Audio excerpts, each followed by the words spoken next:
Hello সবাইকে, কেমন আছেন সবাই? অনেক দিন পর, প্রায় 6 মাস পর একটা ভ্লগ নিয়ে আসছি, প্রপার ভ্লগ। আজকে 2025-এর সামারে আমরা প্রথম বের হয়েছি, পার্কেই এসেছি, খুব বেশি দূরে আসিনি। তারপরও মনে হলো একটা মেমোরি রাখার জন্য ছোট্ট একটা ভ্লগ বানিয়ে রাখা দরকার। আমরা অনেকজন এসেছি পার্কে গ্রুপ হয়ে, সবই দেখিয়ে দিব কে কে আসছে। তো সামনের দিকে যাচ্ছি আজকে, মানে এখানে না সবাই অপেক্ষায় থাকে কখন একটু রোদ উঠবে আর বাসা থেকে বের হবে। হাজার মানুষ পার্কে। হ্যাঁ, তো দেখিয়ে দিচ্ছি কে কে আসছে, কি কি করছি, সবকিছু। পার্কে যাওয়ার আগে আমি সুপার মার্কেটে গিয়েছিলাম আমাদের সবার জন্য আইসক্রিম নিতে।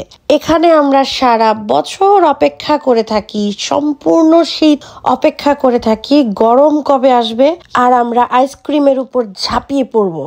এটা শুধু আমি বা আমার পরিবারের গল্প না, শীত প্রধান দেশের সবার গল্প। সবাই অপেক্ষা করতে থাকে গরম কবে আসবে, একটু রোদ কবে উঠবে আর ধুমায় আইসক্রিম খাবে। একদম শুরুর দিকে গরমের দিনগুলোতে তো অনেক সময় আইসক্রিমের ঘাটতি দেখা দেয়। মজা না ব্যাপারটা? পার্কে তো ডলি ভাবি আমাদের আগেই পৌঁছে গিয়েছিলেন, তো আমরা সেখানে গিয়ে ডলি ভাবিকে খুঁজে বের করলাম আর আমার ননাস কান্তা আপুর জন্য ওয়েট করছিলাম। এই ক্লিপটা আমি নিয়েছিলাম শুধু পার্কে কত মানুষ তার একটা আইডিয়া দেওয়ার জন্য। পার্কটা ভর্তি মানুষ, যেখানেই তাকাচ্ছিলাম শুধু মানুষ আর মানুষ। এই যে আমার মনে হচ্ছিল আমরা সবাই জেল থেকে ছাড়া পাইছি, এত আনন্দ লাগছিল, এত খুশি লাগছিল, কি বলবো। শীত প্রধান দেশের মানুষগুলো না তীর্থের কাকের মতো তাকিয়ে থাকে, কবে একটু সামার আসবে, একটু রোদ আসবে, সবাই ঘর থেকে বের হবে। দম বন্ধ হয়ে যায় মানুষের ঘরে থাকতে থাকতে। আর যারা জীবিকার তাগিদে বিভিন্ন কাজে ঘর থেকে বের হয় এই স্যাঁতস্যাঁতে বৃষ্টি ঠান্ডা ওয়েদারে, সবার মন মেজাজ এমন খিটখিটে থাকে বলে বোঝানোর মতো না। আর একটু রোদের ঝলকানিতেই সবার মন মেজাজ, কথাবার্তা, চেহারা সবকিছু চেঞ্জ হয়ে যায়। আসলে মানুষের মন মানসিকতা, মুডের ওপর কিন্তু ওয়েদারের অনেক বড় একটা প্রভাব আছে। তারপরে এই যে কান্তা আপারা আসলো, আমরা সবাই পাটি বিছিয়ে বসে গেলাম। কান্তা আপা বাসার থেকে অনেক খাবার বানিয়ে নিয়ে আসছে। আরেকটা আপু ছিলেন, উনিও খাবার বানিয়ে নিয়ে আসছিলেন। আমিও বাসা থেকে টুকটাক খাবার নিয়ে গিয়েছিলাম, তো আমি দেখিয়ে দিচ্ছি আমাদের কি কি খাবার ছিল সেখানে। আমি বাসা থেকে নিয়ে গিয়েছিলাম বাংলাদেশ থেকে পাঠানো আমার আম্মুর দেয়া আমসত্ত্ব, তারপরে কান্তা আপা পেঁয়াজু, স্যান্ডউইচ, ফ্রেঞ্চ ফ্রাই, বেগুনি, অনেক কিছু নিয়ে গিয়েছিল। আচ্ছা, তারপরে ওই আরেকজন আপু মোমো বানিয়ে নিয়ে আসছিল। আমি আরো নিয়ে গিয়েছিলাম ব্রেড আর চকলেট, যদি বাচ্চারা খেতে চায় তাহলে খেলো। আর আইসক্রিম তো ছিল, এর সাথে বিস্কিট ছিল। ও আর হ্যাঁ, আমি নিয়ে গেছিলাম অনেকগুলো ললিপপ। আমরা সেখানে যখন বসেছিলাম দুইজন পুলিশ ঘোড়া নিয়ে টহল দিচ্ছিল, তা আমি একটু ভিডিও করে রাখলাম সবাইকে দেখানোর জন্য। ঘোড়াগুলো বিশাল বড় বড়। এখানে পার্কে সব সময় পুলিশ কি করে, ঘোড়া নিয়ে টহল দিতে থাকে। সত্যি বলছি, এই পুলিশের ঘোড়াগুলো এত সুন্দর থাকে, একদম চকচকে ঝকঝকে। আচ্ছা, আমার ভিডিওগুলো দেখে কি আন্দাজ করা যাচ্ছে যে পার্কে কত শত শত মানুষ? শত বললে ভুল হবে, হাজারো মানুষ। এর মধ্যে সাফির, সানায়া, আইলিনকে নিয়ে রাধিকা, ডলি ভাবির মেয়ে, পার্কে গেল একটু খেলতে। তা আমিও গেলাম ওদের পেছন পেছন ওরা কি করে দেখার জন্য। বাচ্চারা পার্কে খেলাধুলা করলে আমার বেশ ভালো লাগে, জানি না কেন, আমি খুব এনজয় করি। আচ্ছা, ওই বড় স্লাইডে ওঠার পরে আবার আমাদের বাচ্চারা গেল এই ছোট একটা স্লাইডে উঠতে। তো এই স্লাইডের একটা ঘটনা আছে, সবাই খেয়াল করবেন। এখানে দুইটা বাচ্চা বারবার নিচের দিকে মাথা দিয়ে ঝুলছিল। তো আমি অ্যাড করে দিব, ওদেরকে বারবার বারবার করে আমি বলছিলাম যে তোমরা সাবধান হও, তোমরা মাথায় ব্যথা পাবে, বারবার বলছিলাম, আমি বারবার সাবধান করছিলাম।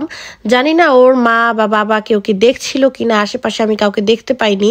ওরা বারবার এভাবে মাথা দিয়ে রাখছিল, কিন্তু আমি এতবার নিষেধ করার পরেও দুইটা বাচ্চার একটাও কোনো ভ্রুক্ষেপও করে নাই, মানে আমাকে কোনো পাত্তাই দেয় নাই। আমার মোটামুটি একটু মেজাজও খারাপ হচ্ছিল, মনে হচ্ছিল একদম ধরে আমি স্লাইড থেকে ওদের সরিয়ে দেই, কারণ আমি জানি একটু পরে সাফির, সানায়া ওরা এটার ভেতর দিয়ে বের হবে, তো ওদের মাথার সাথে যদি কোনোভাবে বাড়ি লাগলো, ধাক্কা লাগলো, ওরা অনেক ব্যথা পাবে। তো আমি একটু কনসার্ন ছিলাম ওদেরকে নিয়ে। তো ঠিকই দেখতে না দেখতে এখান দিয়ে সাফির, সানায়া ঠিকঠাক মতো বের হয়ে আসলেও, আইলিন ঠিকঠাক মতো বের হয়ে আসলেও বাচ্চাদের মাথাটা কিন্তু রাধিকার মাথার সাথে অনেক জোরে ধাক্কা লাগে, টক্কর লাগে।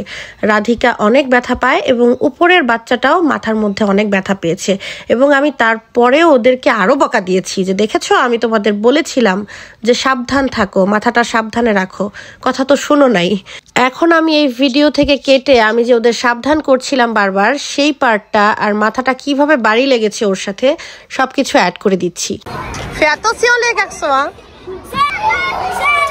Fais attention. C'était bien. Fais attention la tête. Hein.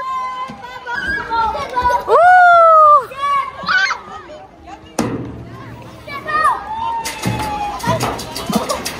Ouh. Tu vois, je te dis plusieurs fois. পার্কে ওই দিন একজন একটা খরগোশকে হাঁটাইতে নিয়ে আসছে, আমরা বেশ মজা পাচ্ছিলাম, বাচ্চারা অনেক আদর করছে খরগোশটাকে। তারপর রাধিকা তো বাচ্চাদের সাথে, অন্যান্য বাচ্চাদের সাথে কি খেলায় মেতে উঠছে, ওর খুব ধৈর্য, বাচ্চাদের সাথে খুবই জেন্টাল, আমার খুবই পছন্দের একটা বাচ্চা রাধিকা। তো এই তো এতদিন পর সবাই আমরা ঘর থেকে বের হতে পেরে একটু রোদের দেখা পেয়ে অনেক অনেক খুশি ছিলাম। আমাদের পার্কে ঘোরাঘুরি শেষ, খুব বেশি ঘুরি নাই, এক জায়গায় বসে সবাই মিলে গল্প করলাম, সুন্দর সময় কাটালাম। আর সামারের রোদ ওঠার আজকে প্রথম উইকেন্ড, মানে এই উইকেন্ডে রোদ ছিল এই প্রথম 2025-এ। তো মানুষ কেউ বাসায় নাই, সবাই মনে হচ্ছে আজকে পার্কে চলে আসছে, একটা মানুষও বাসায় নাই। আজকে পার্কিংয়ে, এত বড় পার্কিং প্লেসে কোথাও কোনো জায়গা ছিল না, এমন অবস্থা, এক একজন ঘাসের উপরে গাড়ি রেখে যেতে হয়েছে এখান থেকে। তো যাই হোক, ভালোই ঘুরলাম, ভালো লেগেছে। আজকের ভ্লগটা আমি এখানেই শেষ করে দিচ্ছি। সবাই অনেক অনেক ভালো থাকবেন। কিছুদিনের মধ্যেই ইনশাল্লাহ আরও অনেক ভ্লগ আসবে, সামার চলে আসছে, আমরা বের হব, ভ্লগ করব, ঘুরে বেড়াবো, ইনশাল্লাহ আবার দেখা হবে। আল্লাহ হাফেজ।